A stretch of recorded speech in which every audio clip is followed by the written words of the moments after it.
We're going to come up and we are going to apply this to your business, and you get a hot seat where we all help you. Come on down. My pleasure.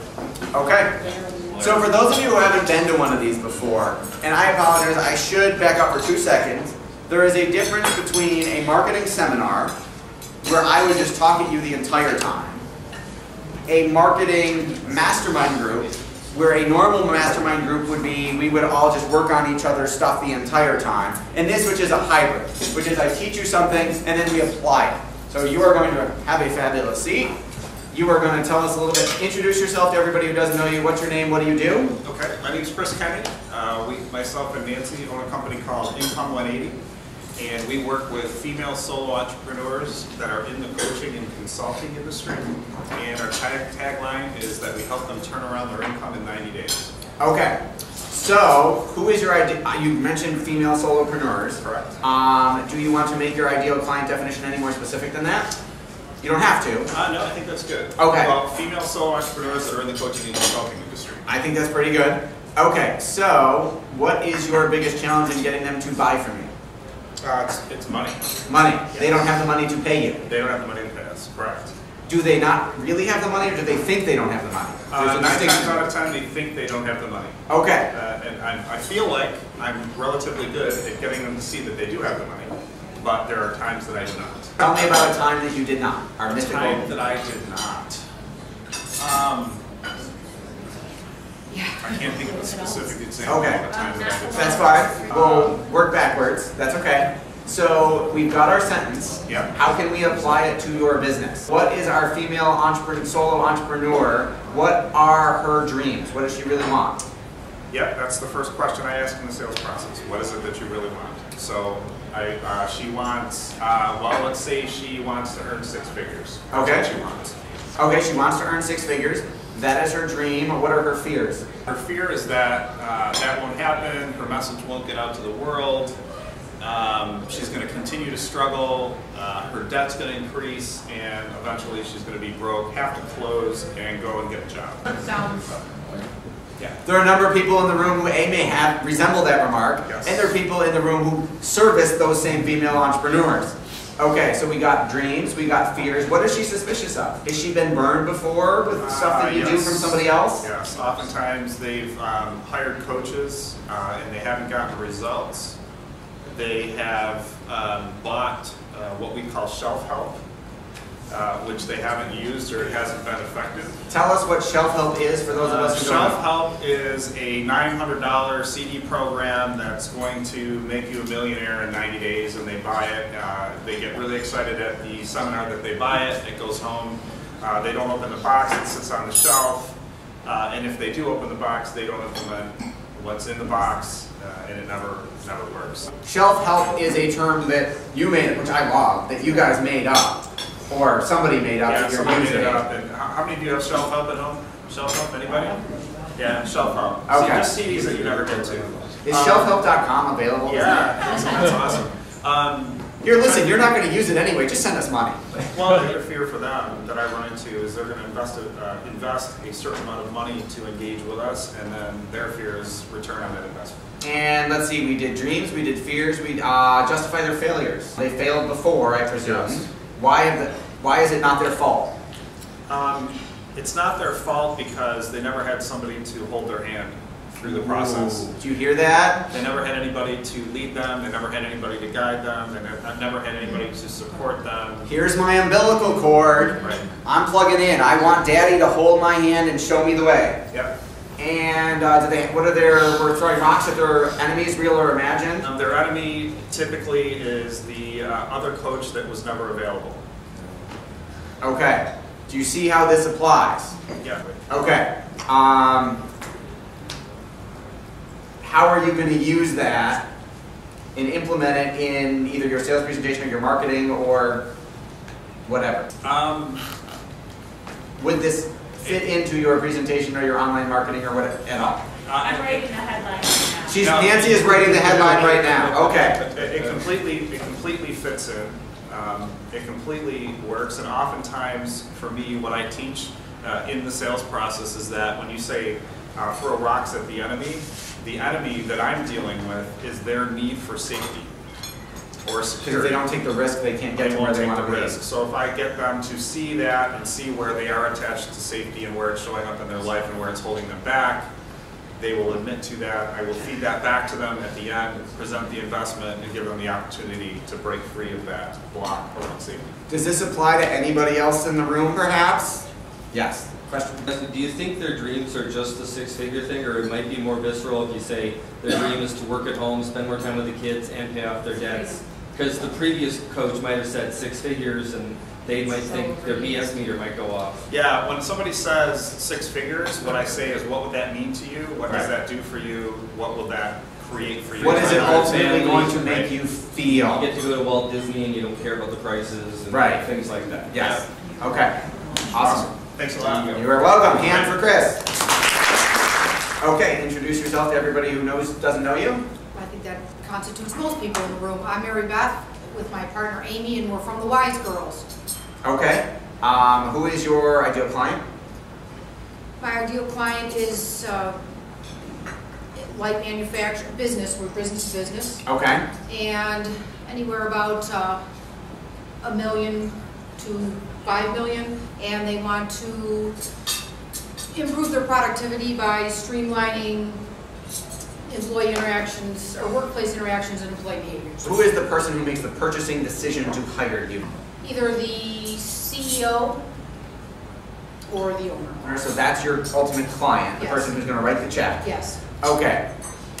What are their dreams? I mean, you mentioned they want to streamline productivity, but what is it ultimately going to do for them? It's going to increase their bottom line, Okay. make their life or their business life easier, and give them a sense of comfort and safety. I think a few people in the room have clients who want that. Okay, dreams. Where have they failed? Why isn't it their fault? Where have they failed? Why isn't it their fault? They don't have the life they want. They're working 80 hours a week and abandoning their kids don't recognize them because they're never home. Because they can't find reliable employees. They can't find reliable employees, spoken by someone who can help them get them. They have government regulations. Government regulations. Yes, please chime in. That's the point of a traditional mastermind is everybody participates. It's all Obama's fault, right? Well, I would agree with they can't find reliable employees. They can't get people to behave the way they want them to behave, whether they're on site or not. Okay, perfect. And it's not their fault because they didn't have what you've got. Yes. Good answer. Right, that was perfect. Yes. Okay, suspicions. What are they suspicious of? Change. They're suspicious of change. Okay. And let's see, we justified their failures, we encouraged their dreams, we allayed their fears. Enemies. Enemies, yes. Who is their real or imagined enemy? Is it the employees or is it somebody else? Is it OSHA? Is it Obama? Sorry to pick on, is it McCain? Sorry, I'm just picking on Obama. Pardon me? Competitors at all? Like their Competitors to me or to their industry yeah, competitors? their industry No, competitors. not their industry The enemy competitors. is what happens when they buy into change.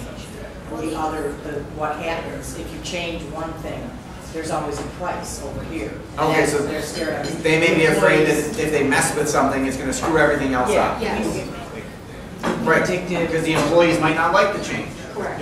Their enemies. Okay, so the enemy isn't necessarily a specific person, it's something that might happen. It's a mindset. It's a mindset. Their enemy's a mindset. Their enemy is their own mindset, thinking that this is going to be backfire and people will be pissed at me. Right, yes. Okay. You say it's not their fault because they've been following the old model and you're bringing the new model in. So it's not Right, the your old fault. HR productivity Yeah. thing that told And them all that's- they needed was a new planner And or that's a new what's time and screwing them attendance up. system. But then, the hero is the change. That's what saves the day. So it switches the suspicion around because, it's not working now, so that's that. The way they're doing it Yeah. now is the enemy. And it's not your You're the fault. savior. It's not your fault because that's the way traditional, there's a new economy now, it's not your fault because that's the way it used to be done, but it's just not So it working. used to work like that. Yeah, doing things. You do this in the education market, where the old style of studying is very archaic, so it's not your fault. We have the new, memory 2.0 or brain training 2.0, and it's like, it works very well. Does that make sense? Very much so. Does that apply to you? Yes. Okay. All right. Thank you Beautiful. very much. Welcome. Thank you. Pat? Okay. Hi. I'm good. How are you? Okay. My name is Jesse Wild. I'm a biomechanics consultant. My business is Muscle Activation Specialist of New York. What does that mean for those of us who don't know, including me? So what I do with my clients is I help them to increase the functionality of their muscles and in turn increase their joint health and moreover after the fact maintain health in their body. So is this just for, I got a sports or car accident injury I need to be treated for, or is this just general, I also want a general well-being type of thing? For both. For both, okay. So who is your ideal client? Somebody who has a physical ailment and is concerned with their physical well-being. Okay, is this a temporary physical ailment that is specific, or is this like a chronic condition like fibromyalgia or something? Who's going to spend the most money with you? Somebody who's had something going more chronically. Okay, so chronic condition, so you want to pick one just for the sake of this exercise that you see a lot of, perhaps. Feet trouble. Feet trouble. Feet trouble is a technical term. Okay, so person with foot trouble. Okay, and all right, so what is their dream?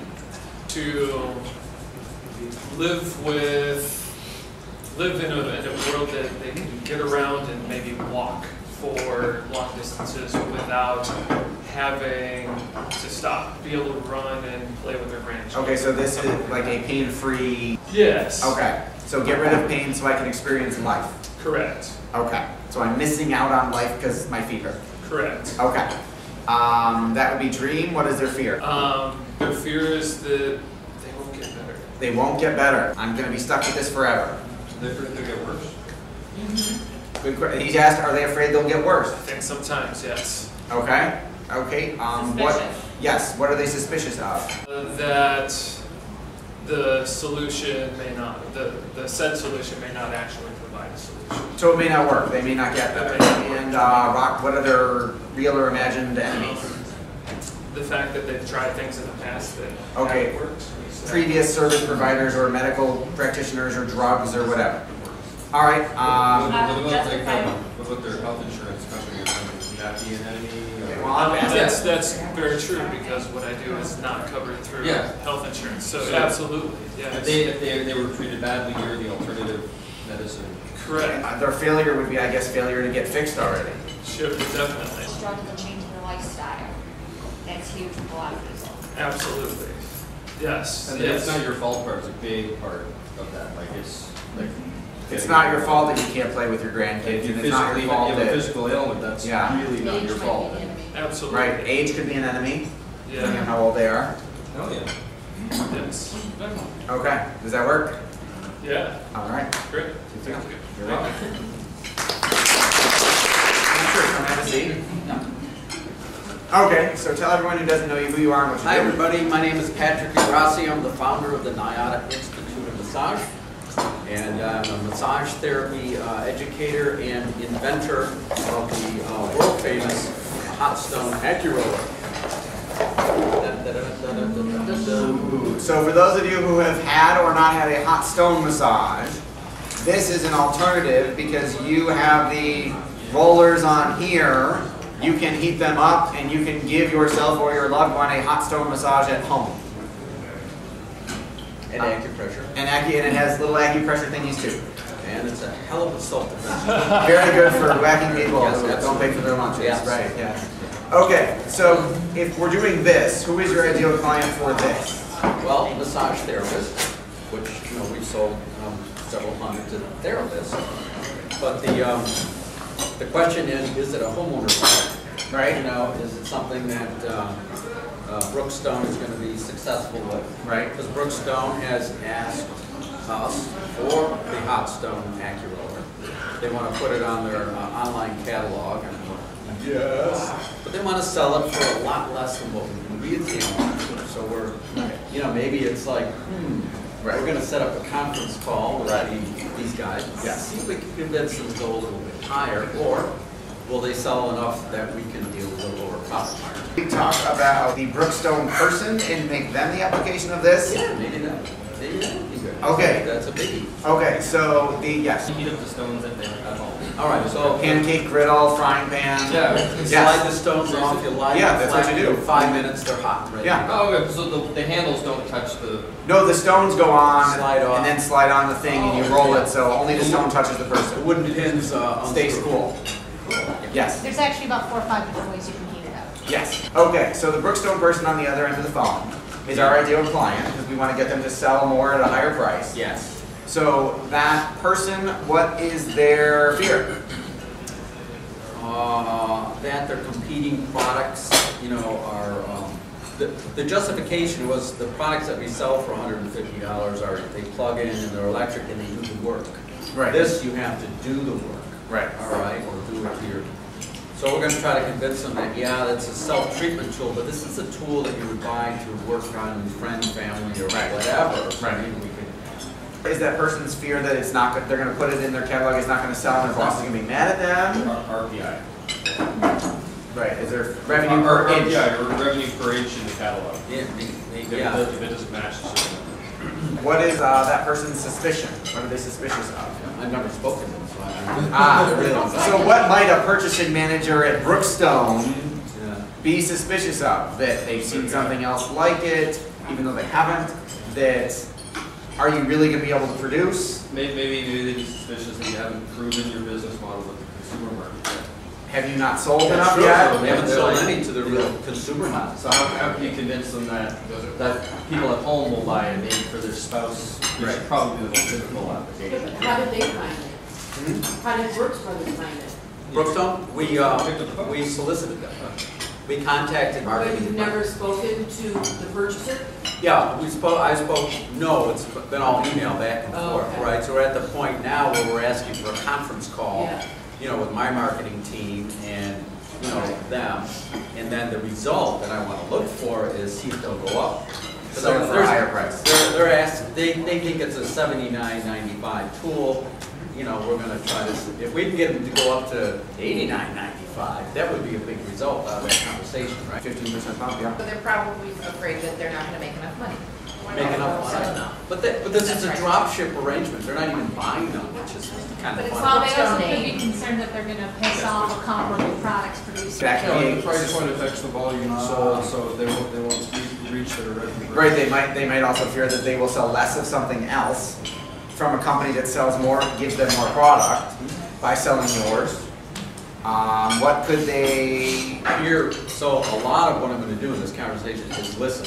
Right. Just listen to their reasoning and whatever, you know, not try to convince them or manipulate. Right. And What is their real or imagined enemy? It could be other products. It could be No, product suppliers who don't deliver. Can you handle the volume? His enemy is like embarrassment, being embarrassed that he bought a product. He that picked your doesn't sell. product and it didn't He's sell. got- He's one of many Okay, buyers. yeah, I at never Brookstone. thought about that. So he's embarrassed that his buddies are gonna, If he keeps the price point low enough, there's more guarantee that they'll sell. so he'll look better. Oh, they look better. If It's he all negotiates, looking good. he'll look Boss. better. Yeah. Managing, okay, good. You could ask him, if you buy this product, XYZ price, and it doesn't sell, what would that mean for you? Because then now you have the opportunity to confront his biggest fear and address it. Or what would you do if you missed the window? about Well, that'd be the biggest fear. someone else like it? What if they put it on for $79.95, we agree to like doing it for like 6 months or a year, but then review it and say, hey, can we get more for this? Now that we have a track record, does it make sense to go up? Or you could have one catalog that you agree to have a special price. Like a Christmas You allow them catalog to or test- something. You allow them to test both prices, and then you can look at the metrics and whatever. Sometimes you raise a price and sales go up. Maybe we can convince them that this is an introductory price. Put it Yes. on, this is an introductory Test, price. market test. And that it's gonna go higher. So if it doesn't get the revenue you need, then they have the right to lower it in the next I catalog. wonder if we can have them go list price $99.95. Right. Special Brookstone only deal, 89, 79. You guys are really helping me out. Could you get it produced cheaper if you commit to a certain volume? We're working on that. We're working on it. Yeah. Is that helpful? Yes, very helpful. Thank you. You You're welcome. guys have all been helpful. Thank you. Namaste. Namaste. Okay, feed your fish.